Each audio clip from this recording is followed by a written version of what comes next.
Anuradha Vedic Astrology. Today we are here with Chandrasekhar Sharmaji. A warm welcome to you, sir. My pleasure. On another Anakalaneeya Shloka. But before that, thank you all of you for liking, sharing, subscribing to our YouTube and Spotify channels and writing in your comments and suggestions there. If you haven't subscribed till now, please do, and please remember to press the bell icon so that you can get the updates on the videos and audios as soon as they are ready.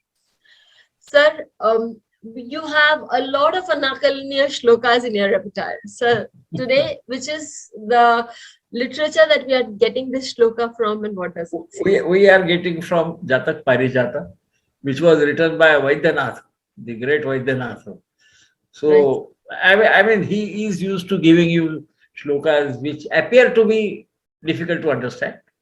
But ultimately, all yoga or whatever we say are yoga are based on some sound astrological principles. So that is what is being said here. He said, Bhagya Shastra Navamshape Tanayage Bandhustite Vam Rupo.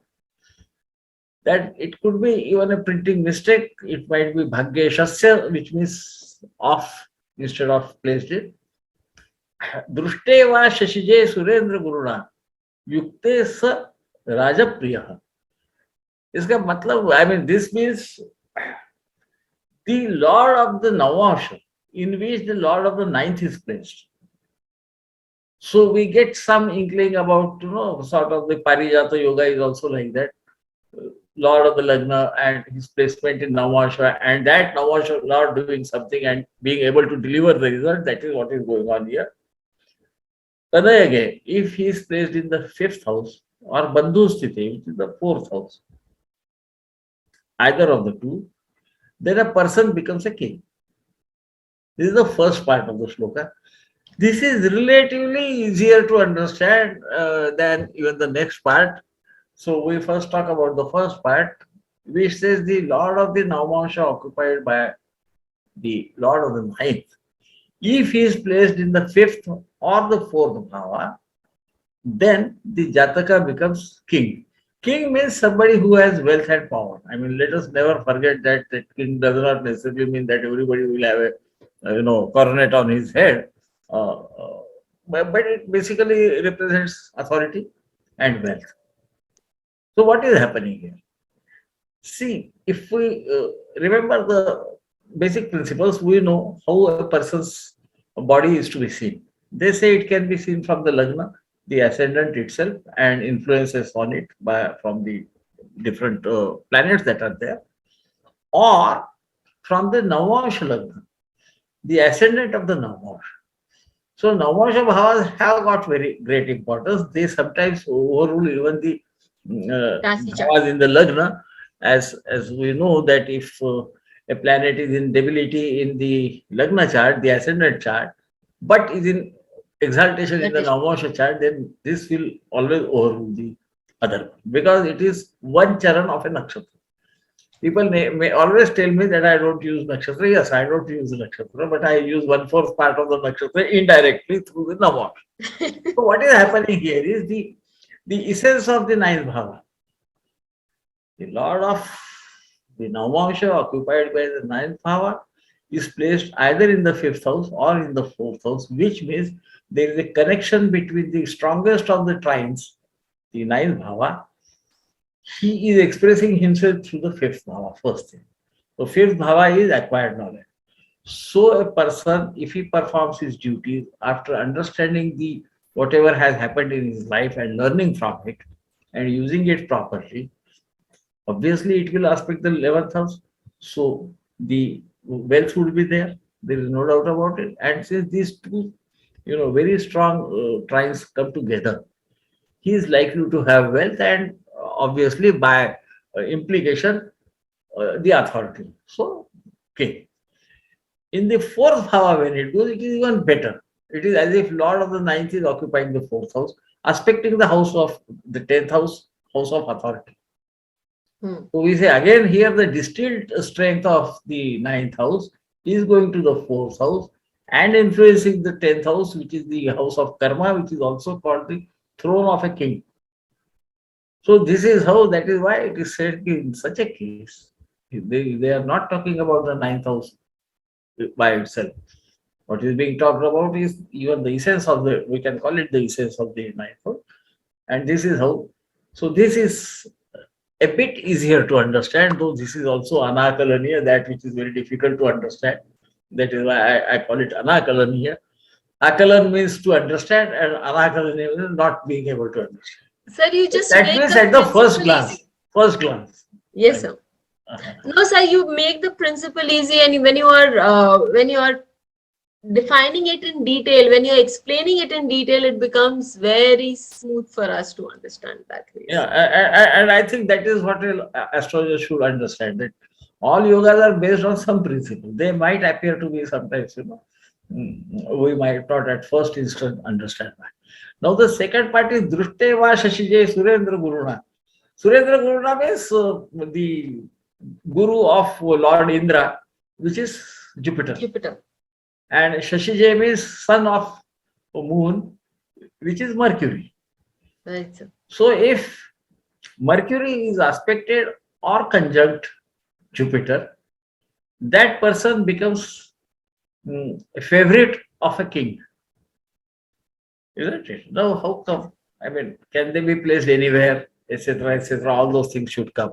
And Right. where from the king has come suddenly, Hmm. because neither of them is a king, isn't it? One is a prince, and another is the advisor to the king, which is called minister in English, but it does not convey the exact meaning.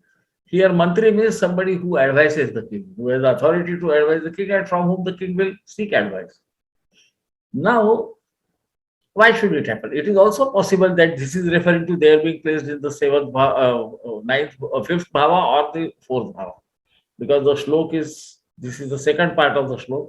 So this va means or many a times. But even other way, so what could it be? So then we go to Sarvartha Chintamani, which says Divokasa Nrupam Mantri Kuryat. Divokasa means the Jupiter. Jupiter is called Divokasa. Pashan Budham Sada. If he aspects Mercury, he will always make that person advisor to the king. Shirasam Shasanam. Tasya Dharayati. Nrupalakaha. That means such a person is, I mean, worshipped like anything. We say holding somebody on his head means giving him great respect. Who gives him great respect is the king. So, what must be the reason behind it? Sarvata Chintamani does not talk about any specific bhava, but he talks about aspect of. I think it is more the aspect on the Mercury which would be material, but even being with Mercury will be material. Because what king needs?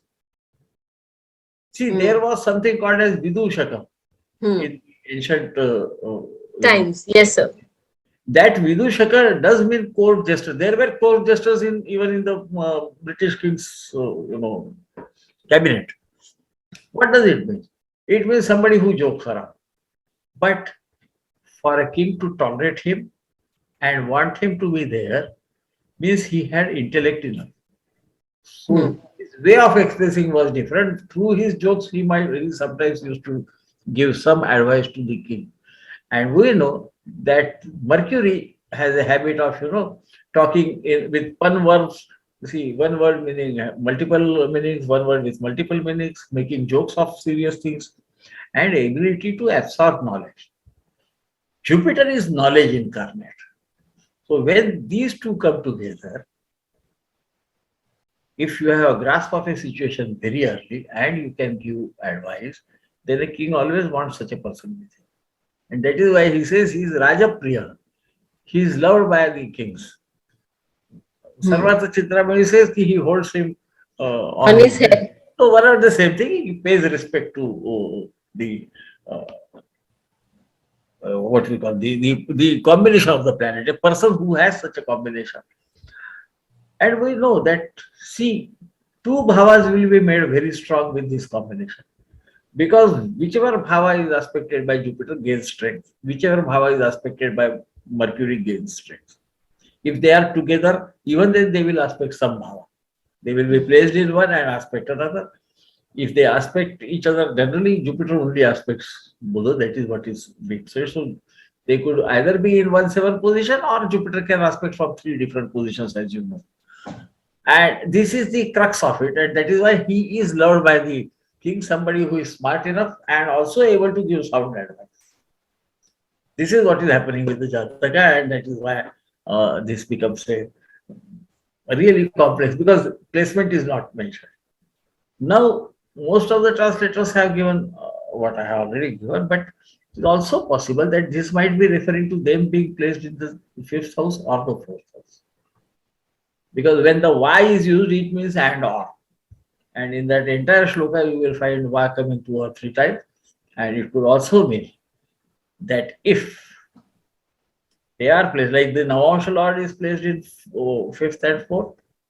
Similarly, if Mercury under aspect of Jupiter is placed in fifth and fourth, he will be loved by the king. I think the second might be the right one, but since great acharyas have translated it like that, I have given that translation. I have also given my explanation how I feel when it will come out with its full force, expressed with the full force, and that is the With this Anakalaneeya Shloka. Anakalaneeya Shloka, we'll be back with another good one with Chandrasekhar Sharma ji, because he has so many in his bag. Thank you so much, sir.